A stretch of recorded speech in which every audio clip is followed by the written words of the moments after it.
Hello, and thank you for joining us today.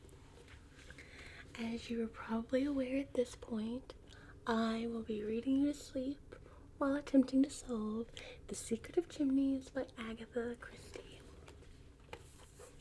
Chapter 3, Anxiety in High Places. "Quite so, my dear fellow, quite so," said Lord Caterham. He had used the same words 3 times already, each time in the hope that they would end the interview and permit him to escape. "Quite so, my dear fellow, quite so. Quite so, my dear fellow, quite so." He disliked very much being forced to stand on the steps of the exclusive London club to which he belonged and listen to the interminable eloquence of the Honourable George Lomax. Clement Edward Alistair Brent, 9th Marquis of Caterham, was a small gentleman, shabbily dressed, and entirely unlike the popular conception of a marquis. He had faded blue eyes, a thin, melancholy nose, and a vague but courteous manner.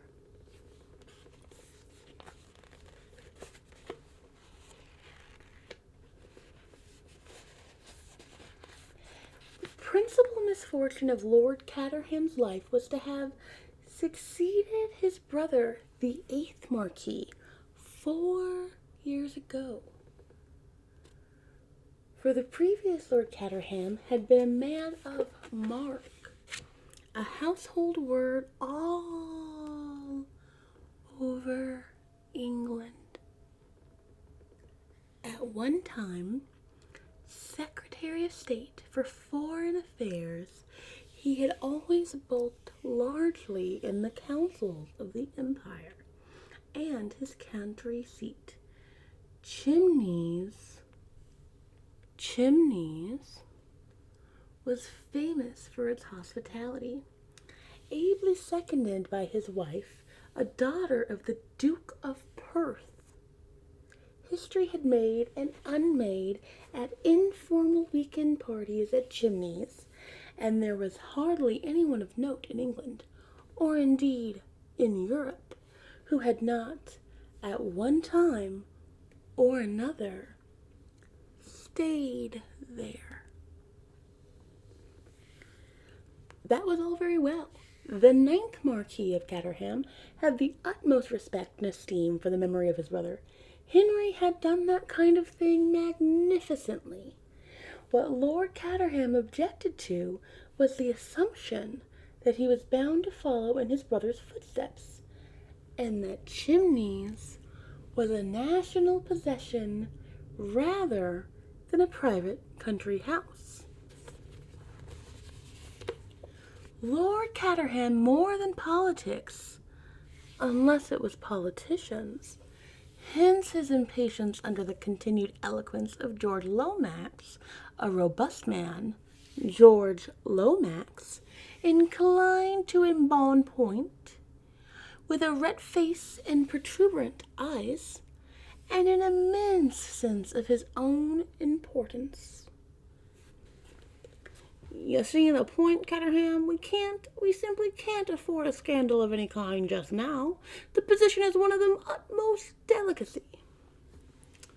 "It always is," said Lord Caterham, with a flavor of irony.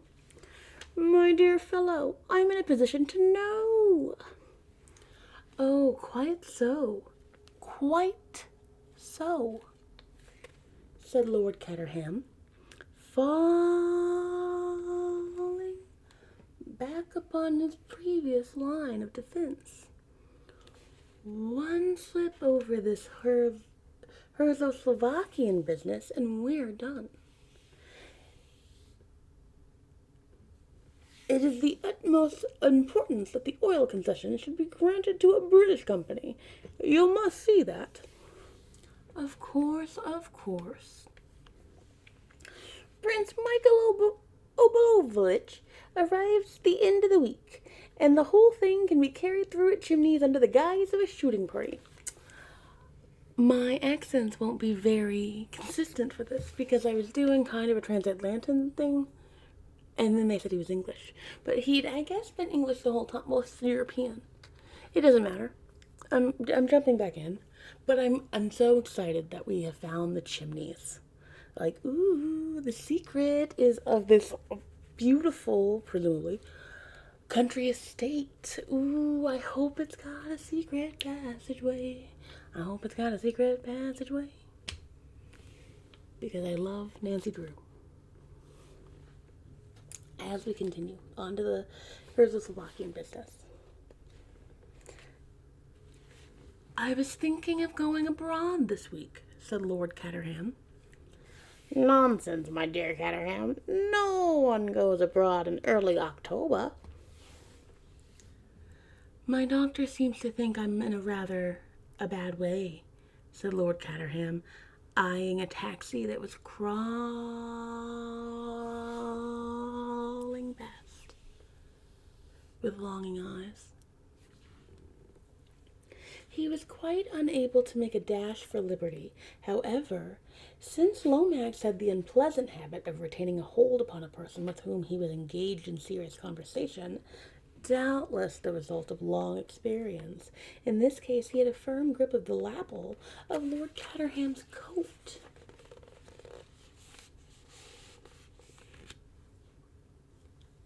My dear man, I put it to you imperially. In a moment of national crisis, such as is fast approaching, Lord Caterham wriggled uneasily. He felt suddenly that he would rather give any number of house parties than listen to George Lomax quoting from one of his own speeches. He knew by experience that Lomax was quite capable of going on for 20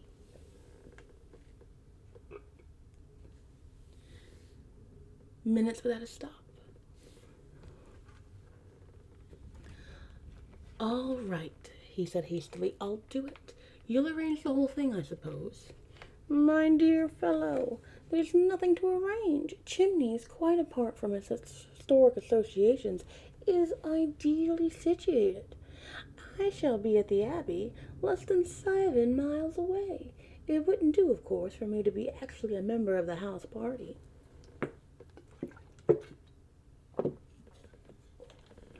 Of course not, agreed Lord Caterham, who had no idea why it would not do,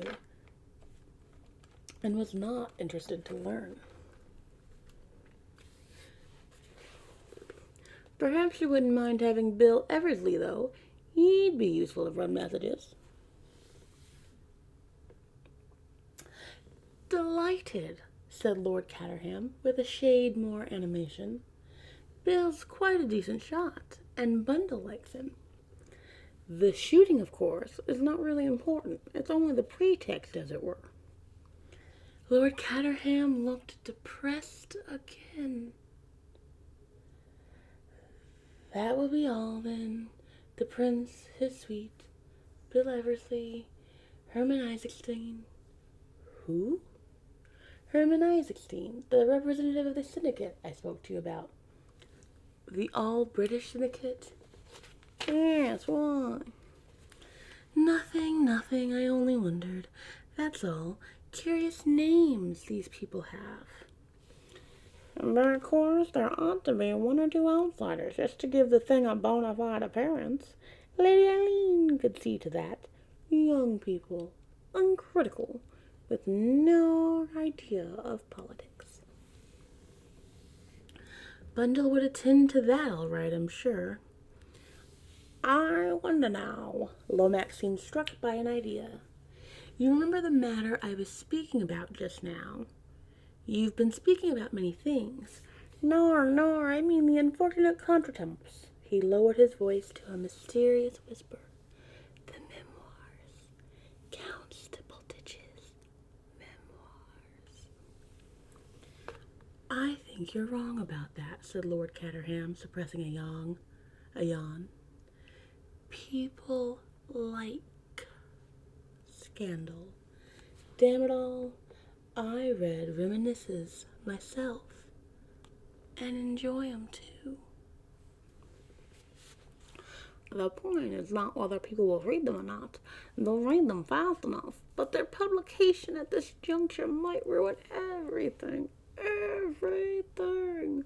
The people of Czechoslovakia wish to restore the monarchy, and are prepared to offer the crown to Prince Michael, who has the support and encouragement of His Majesty's government, and who is prepared to grant concessions to Mr. Ike Hermanstein and Co. in return for the loan of $1 million or so to set him on the throne. Caterham, implored Lomax in an agonized whisper. Discretion, I beg of you, above all things, discretion. And the point is, continued Lord Caterham, with some relish, though he lowered his voice in obedience to the other's appeal, that some of Stipletitch's reminiscences may upset the apple cart. Tyranny and misbehavior of the Opalovich family generally, eh? Questions asked in the House? Why replace the present broad-minded and democratic form of government by an obsolete tyranny? Policy dictated by the blood-sucking capitalists, down with the government? That kind of thing, eh? Lomax nodded. And there might be worse still, he breathed. Suppose, only suppose, that some reference should be made to that unfortunate disappearance. You know what I mean. Lord Caterham stared at him. No, I don't. What disappearance? You must have heard of it. Why, it happened while they were at Chimneys. Henry was terribly upset about it. It almost ruined his career. You interest me enormously, said Lord Caterham. Who or what disappeared? Lomax leaned forward and put his mouth to Lord Caterham's ear.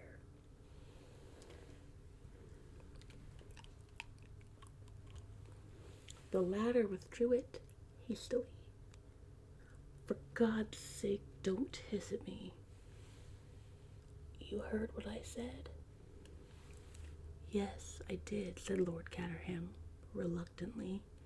I remember now hearing something about it at the time. Very curious affair. I wonder who did it. It was never recovered.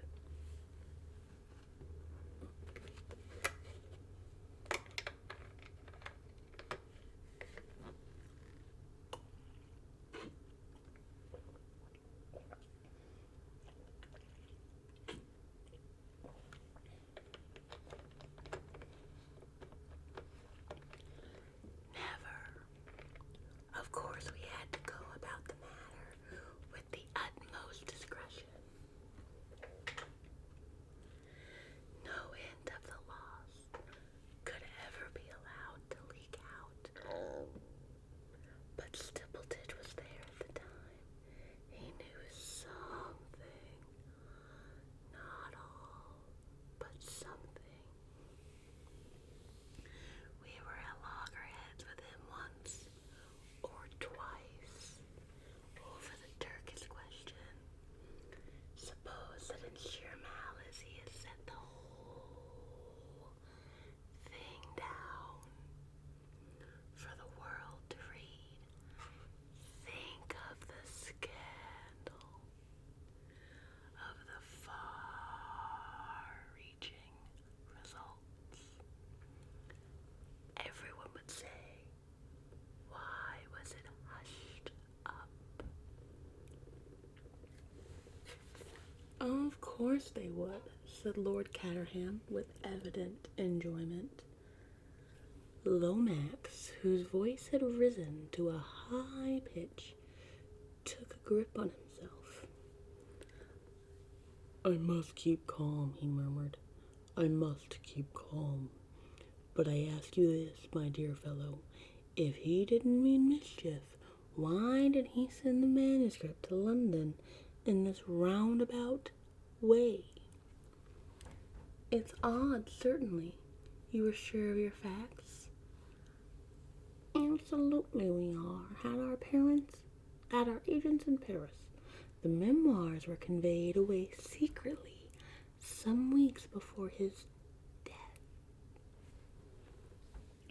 Yes, it looks as though there's something in it, said Lord Caterham, with the same relish he had displayed before.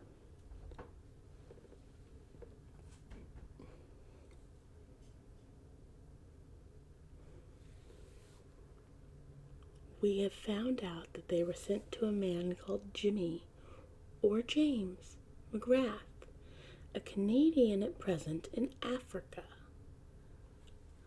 Quite an imperial affair, isn't it? Said Lord Caterham cheerily.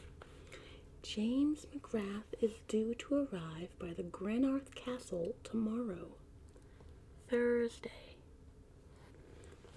You know, that's actually weird because I have been meaning to record this for quite some time and I haven't gotten around to it, and I'm recording it on a Wednesday night. So tomorrow really is Thursday. Very exciting stuff.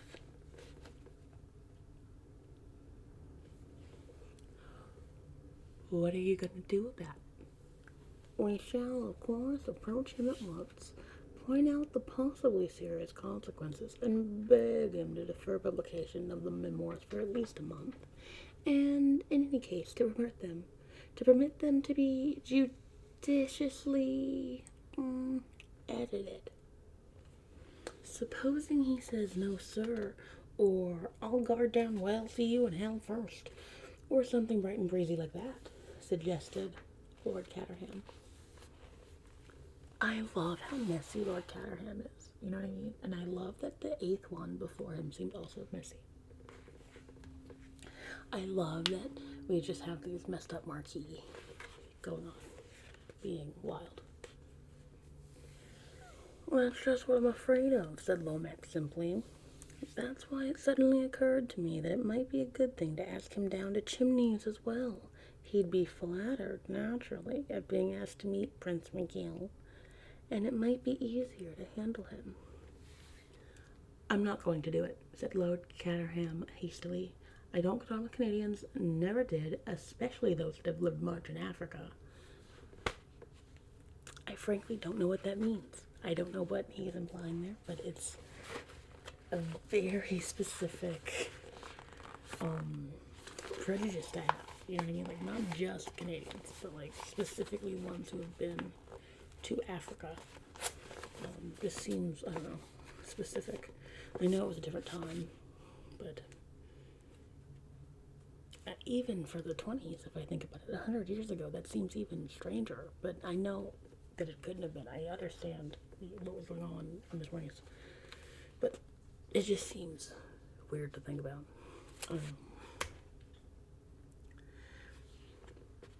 You'd probably find him a splendid fellow. A rough diamond, you know. No, Lomax, I put my foot down there, absolutely. Somebody else has got to tackle him. It has occurred to me, said Lomax, that a woman might be very useful here. Tall enough and not too much, you understand. A woman could handle the whole thing delicately and with tact. Put the position before him, as it were, without getting his back up. Not that I approve of women in politics. St. Stephen's is ruined, absolutely ruined nowadays, but woman in her own sphere can do wonders.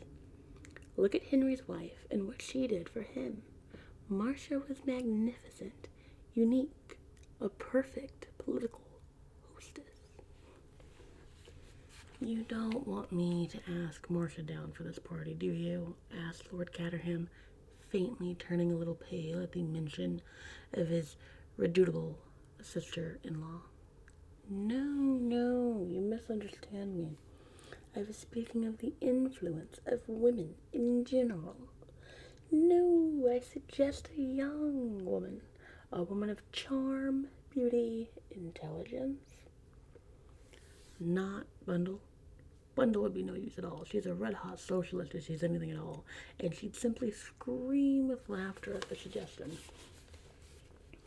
I was not thinking of Lady Eileen, your daughter, Caterham. Is charming, simply charming, but quite a child. We need someone with savoir-faire, poise, knowledge of the world. Of course, the very person, my cousin Virginia. Mrs. Revell? Lord Caterham brightened up. He began to feel that he might possibly enjoy the party after all. A very good suggestion of yours, Lomax. The most charming woman in London. She is well up in her Czechoslovakian affairs, too. Her husband was at the embassy there, you remember, and as you say, a woman of great personal charm. A delightful creature, murmured Lord Caterham. That is settled, then. Mr. Lomax relaxed his hold on Lord Caterham's lapel, and the latter was quick to avail himself of the chance. Bye-bye, Lomax. You'll make all the arrangements, won't you? He dived into a taxi as far as possible for one upright Christian gentleman to dislike another upright Christian gentleman. Lord Caterham disliked the Honorable George Lomax. He disliked his puffy red face, his heavy breathing,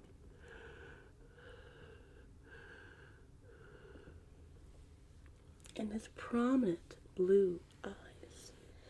He thought of the coming week and sighed. A nuisance. An abominable nuisance. Then he thought of Virginia Revell and cheered up a little. A delightful creature, he murmured to himself. A most delightful creature. And that is the end of chapter 3. The story is really heating up and I'm getting very excited. I can't wait to see what this missing item or person is from Chimneys. I am going to solve the secret of Chimneys before the review. I can just feel it.